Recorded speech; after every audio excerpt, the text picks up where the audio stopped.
Item ಯಾವುದೇ ಇರಲಿ try ಮಾಡಿ ಆಚಿ ಚಿಕನ್ ಮಸಾಲಾ. ಜೆಬಿಎ ಚುನಾವಣೆಗೆ ಬಿಜೆಪಿ ಜೆಡಿಎಸ್ ಭರ್ಜರಿ ಸಿದ್ಧತೆಯನ್ನ ಮಾಡ್ತಾ ಇದೆ. ಜೆಬಿಎ ಚುನಾವಣೆಗೆ ದಳ ಕಮಲ ದೋಸ್ತಿ ಡೌಟಾ ಅನ್ನುವಂತ ಪ್ರಶ್ನೆ ಕೂಡ ಮೂಡ್ತಾ ಇದೆ. ಏಕಾಂಗಿಯಾಗಿ ಸ್ಪರ್ಧಿಸೋದಕ್ಕೆ ಈಗ ಚಿಂತನೆಗಳು ನಡೀತಾ ಇದೆ. ಟಿಕೆಟ್ ಹಂಚಿಕೆಯಲ್ಲಿ ಅಸಮಾಧಾನ ಉಂಟಾಗುವಂತ ಸಾಧ್ಯತೆ ಎದುರಾಗಿದೆ. 50% ಕ್ಷೇತ್ರವನ್ನ ಜೆಡಿಎಸ್ ಪಕ್ಷ ಕೇಳಿದೆ. ಜೆಬಿಎ ಚುನಾವಣೆಯ ಹಿನ್ನೆಲೆಯಲ್ಲಿ ಸಮಾವೇಶವನ್ನ ಮಾಡೋದಕ್ಕೂ ಕೂಡ ಮುಂದಾಗಿದೆ. ಇದೇ 11ನೇ ತಾರೀಕಿನಂದು ಜೆಡಿಎಸ್ ಸಮಾವೇಶ ಮಾಡಲಾಗುತ್ತೆ.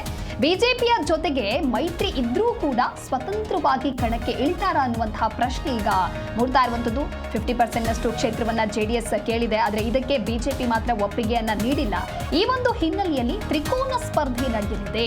ಗೆದ್ದ ಬಳಿಕ ಬಿಜೆಪಿಯ ಜೊತೆಗೆ ಜೆಡಿಎಸ್ ಮತ್ತೆ ಕೈ ಜೋಡಿಸುತ್ತಾ ಅಂತ ಇದೇ 11ರಂದು ಜೆಡಿಎಸ್ ಸಮಾವೇಶ ನಡೆಯುತ್ತೆ. ಹಾಗಾಗಿ ಆ ಸಮಾವೇಶದಲ್ಲಿ ಹಾಗಾದ್ರೆ ಯಾವ ರೀತಿಯಾದಂತಹ ತೀರ್ಮಾನವನ್ನ ಮಾಡ್ತಾರೆ, ಏನೆಲ್ಲ ಚರ್ಚೆಯನ್ನ ಮಾಡ್ತಾರೆ ಅನ್ನೋದು ಕೂಡ ಬಹಳ ಇಂಪಾರ್ಟೆಂಟ್ ಆಗುತ್ತೆ. ಜೆಬಿಎ ಚುನಾವಣೆಯ ಹಿನ್ನೆಲೆಯಲ್ಲಿ ಆಗ್ತಾ ಇರುವಂತಹ ಸಮಾವೇಶ ಇದು. ಅರಮನೆಯ ಮೈದಾನದಲ್ಲಿ ಸಮಾವೇಶಕ್ಕಾಗಿ ಪ್ಲಾನ್ ಅನ್ನ ಮಾಡಿಕೊಂಡಿದ್ದಾರೆ.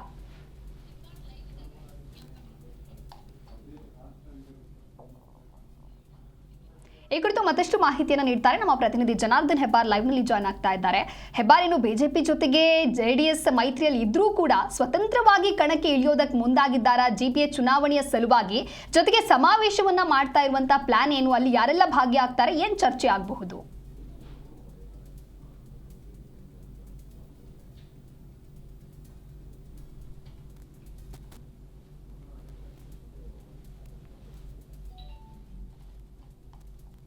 ಕರ್ತರಲಿದೆ. ಆದರೆ ಸದ್ಯದ ಪರಿಸ್ಥಿತಿಯನ್ನು ನೋಡಿದ್ರೆ ಹಾಗೆ ಕಾಣಿಸ್ತಾ ಇಲ್ಲ. ಜೆ ಡಿ ಎಸ್ ಪ್ರತ್ಯೇಕವಾಗಿ ಅಂದರೆ ಸ್ವತಂತ್ರವಾಗಿ ಕಣಕ್ಕಿಳಿಯುವಂಥ ಸಾಧ್ಯತೆ ಹೆಚ್ಚಾಗಿ ಕಾಣಿಸ್ತಾ ಇದೆ. ಒಂದು ಹಂತದಲ್ಲಿ ಚರ್ಚೆ ನಡೆದಾಗ ಟಿಕೆಟ್ನ ವಿಚಾರದಲ್ಲಿ ಒಮ್ಮತ ಮೂಡದಂತೆ ಕಾಣಿಸ್ತಾ ಇಲ್ಲ ಅನ್ನೋಂಥ ಮಾಹಿತಿ ಲಭ್ಯ ಆಗಿದೆ. ಜೆ ಡಿ ಎಸ್ ಸುಮಾರು 50ರಷ್ಟು ಟಿಕೆಟನ್ನು ಕೇಳ್ತಾ ಇದೆ. 369 ಕ್ಷೇತ್ರಗಳಿಗೆ ಜೆಬಿಎಗೆ ಚುನಾವಣೆ ನಡೆಯುತ್ತೆ. ಅದರಲ್ಲಿ ಸುಮಾರು ಅರ್ಧದಷ್ಟು ಕ್ಷೇತ್ರಗಳನ್ನು ಜೆ ಡಿ ಎಸ್ ಕೇಳ್ತಾ ಇದೆ ಅನ್ನೋಂಥ ಮಾಹಿತಿ ಇದೆ. ಆ ಕಾರಣಕ್ಕಾಗಿ BJP ಇದನ್ನು ಒಪ್ತಾ ಇಲ್ಲ.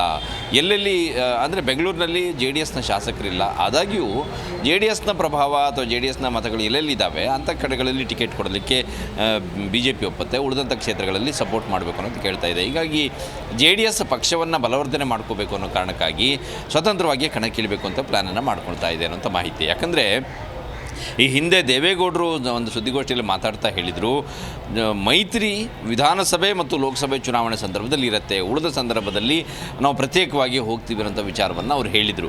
ಕಾರಣ ಏನಂತಂದರೆ ಇದು ಒಂದು ಪಕ್ಷಗಳನ್ನು ಪಕ್ಷ ಉಳಿಸ್ಕೊಳ್ಳೋದು, ಸಂಘಟನೆ ಮಾಡ್ಕೊಳ್ಳೋದು, ಕಾರ್ಯಕರ್ತರಿಗೆ ಹೆಚ್ಚಿನ ಅವಕಾಶವನ್ನು ಮಾಡಿಕೊಳ್ಳೋದು.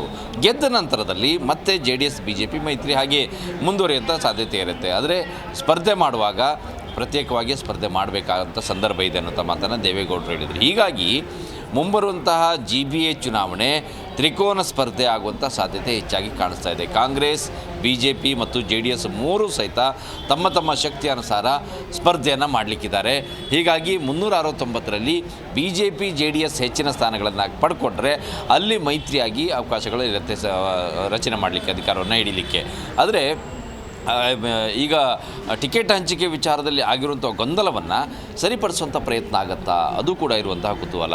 ಇದಕ್ಕೆ ಸಂಬಂಧಪಟ್ಟ ಹಾಗೆ ಮತ್ತೆ ಸಭೆಗಳಾಗತ್ತೆ. ಹೈಕಮಾಂಡ್ ಮಟ್ಟದಲ್ಲಿ ಈ ವಿಚಾರ ಹೋಗಿ ಚರ್ಚೆ ಆಗೋದಕ್ಕಿಂತ ಹೆಚ್ಚಾಗಿ ಬೆಂಗಳೂರಿನಲ್ಲಿ ಈ ವಿಚಾರವಾಗಿ ಚರ್ಚೆ ನಡೆಯುತ್ತೆ. JDS BJP ಎರಡು ನಾಯಕರು ಕೂತ್ಕೊಂಡು ಮತ್ತೊಮ್ಮೆ ಚರ್ಚೆ ಮಾಡುವಂಥ ಸಾಧ್ಯತೆ ಇದೆ. ಆ ನಂತರದಲ್ಲಿ ಒಂದು ತೀರ್ಮಾನಕ್ಕೆ ಬರುವುದು. ಅದಕ್ಕಿಂತ ಮುಂಚಿತವಾಗಿ JDSನ ನಾಯಕರು ಸಮಾವೇಶವನ್ನು ಆಯೋಜನೆ ಮಾಡಿದ್ದಾರೆ. 11ನೇ ತಾರೀಕು ಸಮಾವೇಶ ನಡೀತಾ ಇದೆ. ಆ ಸಮಾವೇಶದಲ್ಲಿ ದೇವೇಗೌಡರು, ಕುಮಾರಸ್ವಾಮಿ ಆದಿಯಾಗಿ ಪಕ್ಷದ ಪ್ರಮುಖರೆಲ್ಲರೂ ಕೂಡ ಭಾಗಿಯಾಗ್ತಾರೆ. ಆ ಸಮಾವೇಶದಲ್ಲಿ ಒಂದು ಹಿಂಟನ್ನು ಕೊಡುವಂಥ ಸಾಧ್ಯತೆ ಇದೆ. ಅಂದರೆ ಟಿಕೆಟ್ ಹಂಚಿಕೆಯಲ್ಲಿ ಒಪ್ಪಂದ ಮೂಡದೇ ಇದ್ದರೆ, ಒಮ್ಮತ ಮೂಡದೇ ಇದ್ದರೆ ಆವಾಗ ಪ್ರತ್ಯೇಕವಾಗಿ ನಾವು ಸ್ಪರ್ಧೆ ಮಾಡಲಿಕ್ಕೂ ಸಹಿತ ಸಾಮರ್ಥ್ಯವನ್ನು ಉಳಿಸ್ಕೋಬೇಕು.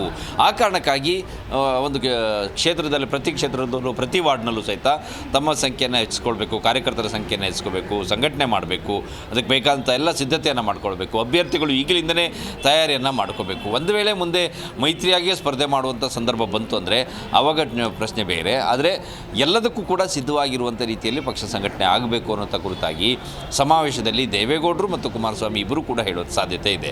ಯಾಕಂದರೆ ಕುಮಾರಸ್ವಾಮಿಯವರು ಮತ್ತು ದೇವೇಗೌಡರು ಆಡುವಂತಹ ಮಾತು ಪ್ರತ್ಯೇಕವಾಗಿ ಹೋಗ್ಲಿಕ್ಕೂ ನಾವು ಸಿದ್ಧ, ಅದಕ್ಕೆ ಸಿದ್ಧತೆ ಮಾಡ್ಕೊಳ್ತಾ ಇದ್ದೀವಿ ಅಂತ ಮಾತನ್ನು ಹೇಳಿದ್ರೆ ಆವಾಗ ಅದು BJP ಮೇಲೂ ಕೂಡ ಪರಿಣಾಮ ಬೀಳುತ್ತೆ. ಆ ಸಂದರ್ಭದಲ್ಲಿ ಮತ್ತೆ ಟಿಕೆಟ್ ಹಂಚಿಕೆ ವಿಚಾರದಲ್ಲಿ ಚರ್ಚೆ ಆಗುವಂಥ ಸಾಧ್ಯತೆ ಇದೆ. ಒಟ್ಟಾಗಿ ಹೋದ್ರೇ ಲಾಭ ಅನ್ನೋ ಕುರಿತಾಗಿ ಚರ್ಚೆಯಾಗಿ ಎರಡೂ ಕಡೆಯಿಂದಲೂ ನಾಯಕರಲ್ಲಿ ಒಮ್ಮತ ಮೂಡಿದ್ರೆ ಆವಾಗ ಮೈತ್ರಿಯಾಗಿ ಚುನಾವಣೆಗೆ ಹೋಗುವಂಥ ಸಾಧ್ಯತೆ ಇದೆ. ಇಲ್ಲದೆ ಹೋದ ಪಕ್ಷದಲ್ಲಿ JDS ಈಗಾಗಲೇ ಸಮಾವೇಶವನ್ನು ಮಾಡ್ತಾ ಇದೆ, ಮತ್ತು ಕ್ಷೇತ್ರಗಳಲ್ಲೂ ಸಹಿತ ಅಭ್ಯರ್ಥಿಗಳಿಗೆ ಏನೆಲ್ಲ ಪ್ರೋತ್ಸಾಹ ಬೇಕು ಅದನ್ನು ಕೂಡ ಕೊಡ್ತಾ ಇದೆ. ಕ್ಷೇತ್ರದಲ್ಲಿ ಪ್ರತಿ ಅಭ್ಯರ್ಥಿಗಳು ಸಹಿತ ಸಿದ್ಧತೆಯನ್ನು ಮಾಡ್ಕೊಳ್ತಾ ಇದ್ದಾರೆ, ಇದರ ಪ್ರಮಾಣವನ್ನು ಹೆಚ್ಚು ಮಾಡ್ಕೊಳ್ತಾರೆ. ಇದರ ಆ ಮೂಲಕವಾಗಿ JDS ತನ್ನ ಸ್ವಂತ ಶಕ್ತಿಯ ಮೇಲೆ ಚುನಾವಣೆ ಎದುರಿಸಿ ಹೆಚ್ಚಿನ ಸ್ಥಾನವನ್ನು ಪಡೆದು ಆವಾಗ ಮುಂದೆ ಅಧಿಕಾರ ಹಿಡಿಯುವಂಥ ಸಂದರ್ಭ ಬಂದರೆ ಆವಾಗಲೂ ಸಹಿತ BJP ಜೊತೆ ಚೌಕಾಸಿ ಮಾಡಲಿಕ್ಕೆ ಅನುಕೂಲ ಆಗುತ್ತೆ ಅನ್ನೋಂಥ ಪ್ಲ್ಯಾನ್ ನಡೀತಾ ಇದೆ.